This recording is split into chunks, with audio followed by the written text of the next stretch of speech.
Franchement, je pense que c'est la même chose.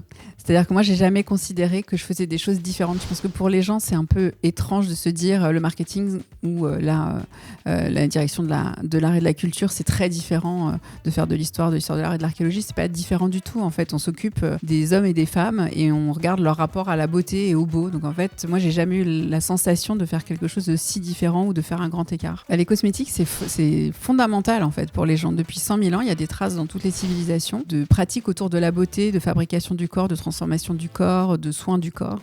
Donc les gens pensent souvent, peut-être en France, peut-être en Europe depuis un siècle ou deux, que la beauté c'est très superficiel et ça l'est pas du tout, parce que si c'était superficiel, il n'y a pas autant de civilisations qui auraient mis au poids des pratiques autour de ça. Et voilà, vu que les traces sont assez importantes et systématiques, il faut bien que les gens prennent conscience que la beauté c'est essentiel en fait à l'être humain. Il n'y a pas forcément une pub que je préfère, mais il y a une pub qui est quand même assez importante dans le monde, hein. C'est parce que je le vaux bien, Because I Worth It. Et je vous encourage à aller voir un film qui est sorti cette année sur l'histoire du claim. Ce qui est intéressant, c'est comment tout le monde se réapproprie en fait cette phrase, la transformer, la réinventer, qu'elle a marqué les esprits. Donc voilà, je trouve que c'est toujours assez émouvant de travailler à la fois sur ce sujet, mais aussi de voir comment les gens sont toujours émus 40 ans plus tard, plus de 40 ans plus tard par cette phrase. La question de la beauté, c'est toujours une question du regard de l'autre. Ça n'existe pas en fait, le principe de beauté. Il n'y a pas de beauté universelle. Toutes les études qui montrent ça, montrent qu'en fait, il n'y en a pas.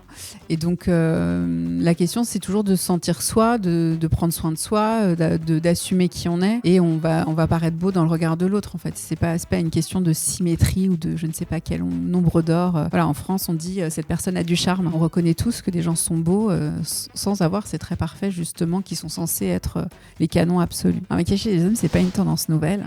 Les Assyriens, ils se maquillaient, les hommes assyriens, les hommes égyptiens dans l'Antiquité. Et donc, il y a des civilisations qui n'ont jamais arrêté de mettre du kohl autour de leurs yeux. Alors, il se trouve qu'aujourd'hui, en Occident, ça revient et que ça a disparu parce qu'il y a un moment où c'est passé pas mal chez les femmes. Mais moi, j'y vois juste des mouvements un peu pendulaires et pas réellement quelque chose de nouveau. C'est toujours intéressant de voir qu'aujourd'hui, il y a beaucoup d'hommes qui ne voient pas dans le vernis à ongles, dans le fond de teint ou dans même le mascara, quelque chose de féminin, mais quelque chose de profondément humain, masculin.